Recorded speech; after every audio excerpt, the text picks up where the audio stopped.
The Wyver team, sent out for reconnaissance and still not returned, had lost contact according to the information bhfyp had gathered. There were rumors that their meat was even being sold in the market. Meanwhile, Banaza and Funli were brought home by Wine. Banaza quickly introduced her to everyone, explaining that she would be a new member of their family since her friends had disappeared. Wine was excited to introduce herself to everyone, and since they were already living with various demon races, no one objected to her staying. They warmly greeted Wine. Suddenly, Bellano fainted. Haya speculated that it was due to a large amount of malicium emanating from Wine. Demons need to control their malicium to change form, but as Wine was too young, she couldn't control it. Everyone there could resist malicium to some extent, except Bellano, who was weaker in this regard. To prevent Bellano from being affected by malicium, Banaza created a protective barrier around Wine, containing the malicium. For now, Wine would stay with them, and Banaza planned to help her find her friends soon. Suddenly, a voice rang out. It was the maid of the deity Sebua. She informed Banaza that he would never be able to find Wine's friends because Banaza himself had killed them all. When he used time magic to save Gul, Wine was the only survivor of that event. Prepared to accept responsibility, Banaza approached Wine and confessed everything to see what she thought. Wine didn't seem to mind, as she had already consumed her friends according to a dragon custom where eating deceased friends ensures they are always remembered and live on within them. Over the next 2 weeks, Banaza tirelessly researched ways to purify malicium from Wine's body. Despite Funli's attempts to convince him that it was impossible, Banaza stubbornly persisted and even drove Funli out of the room, determined to atone for his mistake with Wine. Meanwhile, Blossom was busy with her fields but kept an eye on Banaza, who kept teleporting back and forth. For 2 weeks straight, he never rested or joined them for meals. Barirosa believed Banaza was trying to find a solution for Wine's malicium issue. Since Funli didn't want Wine to know the truth, Banaza had to leave at midnight while the household was asleep. Barirosa, teary-eyed, blamed herself, but Gul and Euliminus comforted her, saying it wasn't only her fault. Meanwhile, Funli was crying with Banaza. Clearly, Banaza was not okay, though he didn't show it outwardly. Everyone in the house could feel it. They were a couple, and they should face difficulties together rather than Banaza shouldering everything alone. Funli hugged Banaza tightly, vowing not to let him go. She told him that if he wanted to leave, he would have to break free on his own. The reason for Banaza's state was his excessive kindness. Hearing all this only made Banaza feel more devastated. Why was everyone so willing to forgive him? First, he had accidentally killed Funli's brother, and from that moment, Banaza had sworn never to let such a tragedy happen again. And now, it was Wine's turn. To make amends for his mistakes, Banaza had been too kind-hearted. In trying to explain everything, Funli pointed out that Banaza misunderstood the nature of the demon race. In their world, strength rules, and fleeing from death is considered shameful. The weak dying at the hands of the strong is inevitable. Therefore, Funli hoped Banaza wouldn't be too burdened by Wine's situation and would share his pain with her. As they were embracing, Gul appeared, reminding them that it wasn't only Funli who was worried about Banaza. Everyone in the family felt the same way. Gul then advised Banaza about a few things, starting with his over-reliance on magic. Magic is a process of research, not something to be used as readily as Banaza had been doing. He suggested Banaza rest first, as there were more issues Gul needed to discuss with him later. A few days later, Gul gathered everyone outside to address Banaza's recent concerns. He proposed a way to prevent malicium from leaking out of Wine, but the method was extremely dangerous.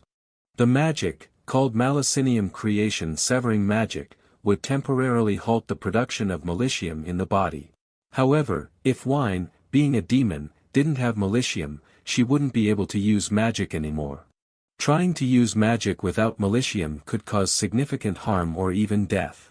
Before proceeding, Gul wanted confirmation from Banaza and Wine. Banaza now understood why this was a danger for demons.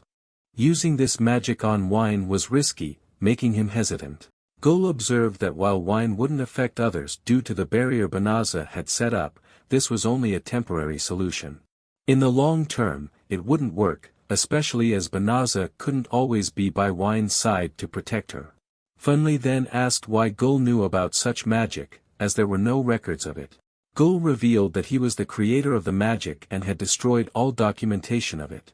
It was more of an adaptation and development of existing magic, he explained, picking up a stone to demonstrate.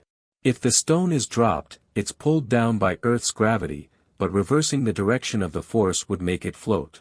This principle was the basis of his magical development. Banaza began to understand, if he could develop Gul's Demolitium, creation-severing spell, magic, he could counteract the Melitium emanating from Wine. It was a slim hope, but Banaza decided to go for it, and Wine agreed with his decision. Starving, they all headed home for a meal. At the meal, Banaza thanked everyone for their help and expressed his hope that they would teach Wine how to live like a human. Having spent the past 2 weeks with her, he noticed she still acted like a demon. Currently restrained by Banaza's magic, Wine was no different from a normal human. If she continued acting like a demon, she might not survive. Banaza was now focused on developing a magic that would prevent Wine's Melitium from affecting others. He hoped Haya and Bellano would help him with the research. Haya immediately summoned Damari to join them, as she was best suited for magical research. Meanwhile, at the former emperor's castle, the 2 Fox sisters were continually selling stolen goods from the royal treasury, but their carriage hadn't returned, causing the former king to worry. Just then, the steward rushed in with news that their carriage had been hijacked by a group led by the former hero and his maid. Tsuya was overwhelmed by the scale of the robbery, but the former hero believed he was still doing good by robbing the rich to give to the poor, portraying himself as a charming and chivalrous thief. In the royal castle, Queen Elizabeth joyfully savors a cake gifted by Banaza upon his successful mission return. "This cake is so delicious," Elizabeth muses, unable to finish it in one sitting and dividing it into several portions. Craving for more, she is about to take another bite when she receives news. The former blonde hero has been spotted in Malby City. Regrettably, no one has managed to capture him yet. The next issue concerns the demon race and their sudden ceasefire. It seems a significant coup is unfolding within the royal demon family, a rare opportunity for them to reclaim their lost lands. The court wizard urges the queen to seize this moment. Elizabeth understands, yet she refrains from ordering a full-scale attack, anticipating a prolonged battle. For now, establishing a robust defense is her priority. Meanwhile, in the demon castle, Captain Kalsai of the Guard strives to protect the throne from the evil demon tribe leader Zanzibar. Aware of Uegard's loss of power, Zanzibar has rallied his forces to seize the throne. Kalsai tries to convince others that only those of the Demon King's lineage can rightfully claim the throne. If someone outside this lineage assumes power, it would spark a widespread war. The rule, set by the first Demon King, states only the bearer of the Demon Ring can be king. Despite their lack of combat expertise, the royal guard's once-in-a-lifetime chance to defend their king's throne emboldens them. Kalsai would rather die than let the evil demons overrun the castle. Simultaneously, Uegard and Fufui, escorted by the 4 heavenly kings Magi, are fleeing. Uegard struggles to accept this reality, finding it disgraceful for a demon king to flee from a mere tribe leader. Fufui feels helpless. Uegard's Melitium is sealed, rendering him powerless against other demons. Their immediate goal is to unseal Uegard's powers. However, their enemies are hot on their trail. As Magi counterattacks fiercely while flying, Uegard falls from her grasp, plummeting through the trees. Miraculously, Fufui catches him just in time. For the first time, Uegard experiences true fear from falling. If he still had his Melitium, such a fall would have been insignificant. Urged by Fufui to recover quickly before their enemies arrive, they realize it's too late. The enemy surrounds Uegard and Fufui. With all their might, the enemies began bombarding Uegard. Fufui strained to shield him, lamenting the indignity of a demon king needing rescue by a subordinate. Frustrated, Uegard struggled to break the seal on his Melitium. Finally, he succeeded, regaining his strength. Now was the time to show these malevolent demons the grave consequences of opposing a demon king. At the same time, at the northern battlefield, General Mack ignored Banaza's warnings and continued his campaign to reclaim lands occupied by the demon race. With internal strife weakening the demons, he saw a prime opportunity for a counterattack. Simply defending would prolong the war, he thought. It was time to show the demons that humans were not as weak as they believed. Suddenly, a soldier rushed to inform Mack that the Demon King's army, led by the 4 heavenly kings Sleep, was approaching. Unfazed, Mack had anticipated this and laid numerous traps along Sleep's route. Indeed, Sleep fell into Mack's spatial trap, surrounded by ambushing soldiers. Their attacks seemed ineffective against Sleep, who remained unbothered, focused only on escaping the area to prevent the invasion. At that moment, Banaza and Funli appeared to rescue Sleep. Banaza declared his intervention in the battle, gently reminding General Mack that the northern region had long been the homeland of the demon race. Mack's aggressive conquest tactics could harm many innocents. Banaza was indifferent to who started the war, his purpose was to end it. General Mack, refusing to accept this, ordered his men to attack Banaza. Unperturbed, Banaza continued to reason with Mack. Resorting to extreme measures to reclaim something lost only perpetuates a cycle of violence. Banaza hoped Mack could let go of years of hatred, as extending it to future generations was unacceptable. Therefore, Banaza firmly declared his intention to eradicate the root of this hatred. Hatred is what drives humans to madness, willing to do anything to unleash their anger upon their enemies. However, Wine was different. She held no grudge against Banaza and instead respectfully buried her comrades. Funli felt the same, aspiring to be a warrior rather than harbor hatred. It took Banaza a long time to realize this, and now he wanted the conflict between the two races to end. Banaza's firm words made General Mack ponder. If Banaza's vision of peace was genuine, what would humanity gain in these conditions? From any perspective, it seemed like humans would be at a disadvantage. Banaza understood this but also knew that if both sides kept pointing fingers, the endless cycle would continue. Therefore, Banaza proposed a solution to both parties. He could use his wide-range purification magic on either side if they showed aggression. If the situation was mutually beneficial, he would intervene. Banaza didn't care if Mack agreed, the demon race could still request his intervention to stop the war. At that moment, Sleep requested Banaza's help to extricate his army from Mack's forces. Banaza agreed immediately, as it was simple to transport them home without causing harm.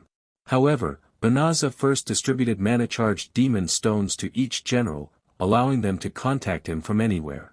Meanwhile, Haya and Damari marked all of Mack's soldiers. The party was about to end. Banaza chanted a spell to remove Mack's army from the area. Before this, Banaza had a meeting with Gowl to discuss this strategy. Banaza's goal was to ensure that the side seeking war would suffer greater losses. If one party accepted his terms, the war would end. Back home, the Barirosa group struggled to supervise the mischievous Wine. Despite Blossom and Bolano's efforts, she was uncontrollable until Barirosa presented a giant cake, which finally calmed Wine down. Facing Wine, Barirosa had some questions about her practice of eating her kind, which Funli explained as a dragon tribe custom. However, from any perspective, Barirosa couldn't accept this and hoped Wine could clarify this tradition further if it wasn't too much trouble for her. As Wine happily ate, she brightly informed everyone that eating was an incredibly fun activity. Regarding the issue of consuming her own kind, Wine saw nothing wrong with it. In times of hunger, the strong would always prevail over the weak, regardless of kinship, a natural law of survival. This declaration shocked the Barirosa group, turning them pale. They explained that in the human world, such actions were unacceptable, and the dead should be buried with respect. Wine retorted that treating the deceased like waste was no different. The more they discussed, the more their opinions diverged. Although Barirosa tried to understand Wine, as she had become part of their family, the situation had become unbearable. Coexistence required mutual trust, and Barirosa believed Banaza had already prepared for this. Just then, Banaza's group returned, requesting to join the conversation. Banaza pointed out that eating one's own kind after death might sound alarming, but wine only did so when they were already deceased. The Barbarossa group was overemphasizing the issue. Banaza proposed a visit to the Snowy Mountains, wine's birthplace, before the demon and human territories were divided. Some issues couldn't be explained in words, they needed to seek the answers themselves. Banaza had already sought Queen Elizabeth's permission for this lengthy journey outside human territory. Anticipating danger, the Queen wanted to send a scouting team ahead, but Banaza refused, insisting on investigating wine's origins personally. The Queen somewhat understood, knowing Banaza's purification abilities should keep him safe. After Banaza's departure, the Queen's aide spoke up, informing her that while Banaza's group had public support for preventing war, some in the military opposed this idea, eager to reclaim land lost to the demon race. It was only a matter of time before they rebelled. The Queen was aware of this possibility but had carefully considered Banaza's actions. As long as his actions didn't harm humans, she was willing to continue supporting him. Meanwhile, at the Demon King's castle, having regained his power, Uegard successfully protected his throne. A significant credit for this achievement went to Kalsai for his efforts in defending the throne. Uegard allowed Kalsai to choose his own reward, and without hesitation, Kalsai chose to fill a vacant position among the 4 heavenly kings, a role left empty since Funli's brother passed away. Despite his age and ambition, Uegard admired his spirit and granted him the position. The Fox sisters, after failing to obtain the divine fan, now worked to earn their keep for the former king. They ran a shop for wanted criminals, so they weren't overly concerned when the former hero and his maid sought lodging there. They had finally found a city without a warrant for their arrest, much to Tsuya's delight, who hadn't slept comfortably in a bed for a long time. The former hero, however, wasn't as happy, as he couldn't sell the loot he had acquired. Tsuya laughed, reminding him that even if they robbed bad people, it was still wrong. They relied on the divine shovel for survival, thankful the hero still had enough strength to kill lower-level demon beasts. They could afford the lodging because the hero sold black stones from the beasts' stomachs. These stones, known as magic stones, were familiar to the hero from his time serving the royal family, always found in demon beasts. Tsuya was shocked to learn about these common yet valuable stones, realizing they wouldn't have to worry about food anymore. Even the hero was unaware of the stone's usefulness. Deciding to worry about it tomorrow, they went to sleep. Back at Banaza's home, his teleportation magic had limitations, he needed to have been to the location before. Therefore, Banaza and Funli decided to go to the Snowy Mountains first and then return to bring everyone else. Banaza hoped everyone would take good care of wine in their absence. Barbarossa was worried about them going alone, but Blossom intervened, noticing Funli's excitement about the trip with Banaza. They decided it was best not to interfere, and thus, Banaza and Funli's vacation officially began. Thanks to Greenel's assistance, Banaza saved a lot of time. They were now only a few kilometers away from the town of Pabai. It would take them about 5 days to reach the Snowy Mountains. Not wanting to keep Gull and Euliminus waiting, Greenel quickly departed after completing his task. Banaza brought a horse for the journey, planning to use his teleportation magic to return home each evening and continue the journey the next morning. However, Funli disliked this idea, not wanting to miss the rare opportunity of spending time alone with Banaza. Camping out during the journey didn't sound too bad. Funli usually sat in front of Banaza, but he asked her to sit behind him and hold on, leading to some playful flirting on horseback, which irritated the horse. It raced forward at a high speed, but Banaza managed to control it. Thanks to the horse's pace, they reached the foot of the Snowy Mountains in just 3 days, much faster than Banaza had anticipated. Funli, however, wasn't pleased, having hoped for more time with Banaza. Upon their arrival in the city, the locals noticed them, especially the demon beast horse Banaza had with him, causing some concern. Banaza quickly reassured them that he had tamed the horse, and it wouldn't harm anyone. He also took the opportunity to promote Borelli's shop to the townspeople. When a local woman saw Banaza and Funli's attire and learned they planned to climb the mountain, she ushered them into her clothing store. Banaza then realized he had never seen Funli wear a coat. Funli didn't need one, as her magical power was sufficient to keep her warm. Not wanting to offend the shop owner, Banaza let Funli choose any outfit she liked for him. Meanwhile, at the entrance to the Palace of Darkness, a young girl, a loli, requested the guards to let her meet the Demon King. The guards were hesitant because she was an attendant of Zanzibar, who had tried to usurp Uegard's throne. After some persuasion and leaving her weapons outside, Beliana was granted permission to meet Uegard. She was surprised upon seeing the Demon King for the first time, finding him more imposing and different from the rumors she had heard. Uegard, in a hurry, urged Beliana to get straight to the point. He knew that most demons had joined the army of the noble Zanzibar. In the demon race, pride was rampant, and a low-level demon like Beliana had no choice in her way of life. This led to her rebellion. Instead of joining Zanzibar's army, Beliana chose Uegard's, a decision influenced by Khalsai's example. Despite his age and weakness, Khalsai had earned a place among the 4 heavenly kings through his achievements. Beliana saw this as a chance for lower-level demons to escape Zanzibar's tyranny. She brought 180 members of her family, hoping to join Uegard's army. Uegard immediately agreed, despite bhfyp's objections. For Uegard, the solution was simple: capture Zanzibar, and the rebellion ends. Within days, many tribes joined Uegard for the same reasons as Beliana. Meanwhile, Zanzibar's castle received this news. His rebel army couldn't withstand Uegard's forces anymore. His only option was to fortify his defenses instead of fleeing. He chose to counterattack and retrieved a magic gem from his treasury, a device connecting to the shadow world.